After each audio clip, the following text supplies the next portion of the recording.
नमस्कार दर्शक बंधु मु आकाश आपण मानक स्वागत करुच्ची आजिर आउ एक नुआ भिडियो रे। तो राशन कार्ड को लेकिन गोटे वर्तमान बहुत बड़ अपडेट आसी जहाँकि दीर्घ दिन धरी आपण मैंने जो मैंने कि राशन कार्ड पाइबापी आवेदन करते राशन कार्ड रे जदि आपण मैंने किसी परिवर्तन करते एवं आपण मैंने खंडिया राशन कार्ड पर अपेक्षा करते ताहले वर्तमान सरकार तरफ गोटे बहुत बड़ इंपोर्टाट अपडेट जहाँकि आपण मानक खूब शीघ्र यही सप्ताह भितर आपण मानक नुआ राशन कार्ड मिलवाई जाऊँगी। तेणु जो मैंने राशन कार्ड आवेदन करी वर्तमान सुधा राशन कार्ड पाई नांती एवं राशन कार्ड न पाइबारु आपण मानक विभिन्न प्रकार योजनार जहाँकि वंचित होगापाई पड़ी जमीती कि आमर सीएम किसान योजना हो बा रेशन कार्ड को लेकिन जो स्कीम गुड़िक रही तो सेगुड़िक आपण मैंने जदि वंचित रोचंती ताहले वर्तमान आपण मानक पई गोटे बहुत बड़ा खुशीर खबर।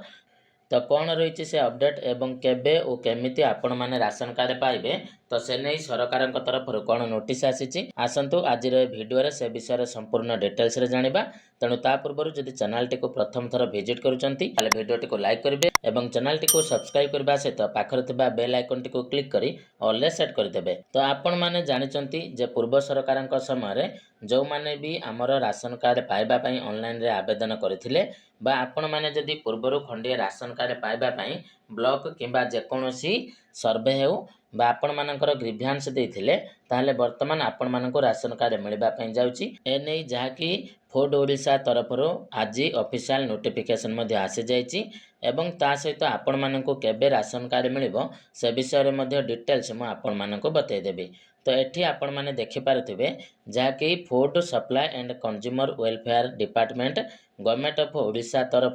जहाँकि ऑफिशियल नोटिफिकेशन मध्ये आसी जाइची जहाँकि 16 तारिख दिन पब्लिश होइतिला एवं एठारे देखंतु आपण मानकर स्ट्रिक्टली समस्त कलेक्टर मानक पाखक जहाँकि डिपार्टमेंट तरफ लेटर करा जाइची एवं जेउथरे कि डिस्ट्रिक्ट एवं ब्लॉक एवं जोटा कि रही आमर म्युनिसिपालिटी तो समस्त को राशन कार्ड डिस्ट्रीब्यूशन करने जो माने इलिजिबल एप्लिकेंट रही जाइछंती बा पूर्वर आवेदन करथिले तो सेमान को चिन्हट करा जिवो एवं आपण मानकर जाकि राशन कार्ड प्रदान करा जिवो। तेणु यही जो राशन कार्ड आपण मानक मिलिबो बा जोटा कि डाटाबेस आपण मानकर एनएफएसए हो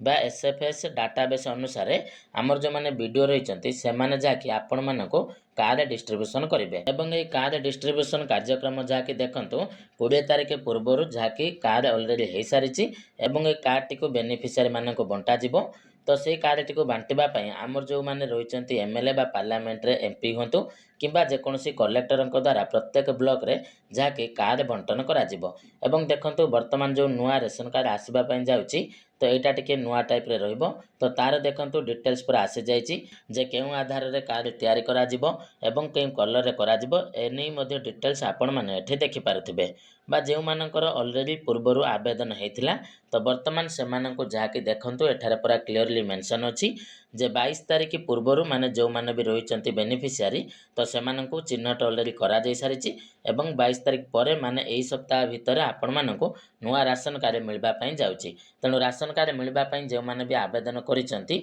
तो सेमाननको जाकि नुआ राशन कार्ड मिल जिवो एवं दीर्घ दिनर अपेक्षा जाकि आपण मानकर थिला जे राशन कार्ड आपण माननको केबे मिलिबो तो वर्तमान तार लिस्ट मध्ये आपण माने देखि पारिबे। तो ये लिस्ट गुड़िक मध्य आपण मानकर प्रत्येक ब्लॉक रे लिस्ट गुड़िक अवेलेबल हो जाइची एवं ए कार्ड टी को आपण माने केमिति पाइबे केउठारे पाइबे तो तार डिटेल्स मध्ये सरकार तरफ आसी जाइची। तेणु जो माने भी नुआ राशन कार्ड आवेदन करबा पई चाहुचंती तो सेमाने मध्ये वर्तमान जाकि ऑफिशियल पोर्टल रे रजिस्ट्रेशन करि पारिबे बा आवेदन करि पारिबे। तो सेथि पई पोर्टल को आसिला परे एनएफएसए हो बा एसएफएसएस जेकोसी जगह आपण माने न्यू कार्ड पई अप्लाई करि पारिबे। तेणु यह गोटे बहुत बड़ा इंपोर्टाट अपडेट जो माने भी राशन कार्ड पाई नांती तो सेमाननको राशन कार्ड मिलिबो एवं जदि आपण माने एपर्यंत राशन कार्ड पई आवेदन करि नांती ताले निहाती आपण माने राशन कार्ड पई आवेदन करिनियंतु परवर्ती समय मध्ये आपण मानको राशन कार्ड मिल जिवो। तेणु यह थिला आजिर इंपोर्टाट अपडेट आशा करूची आजिर भिडियोटी आपण मानको निहाती भाबरे इनफॉर्मेटिव लागिथिबो।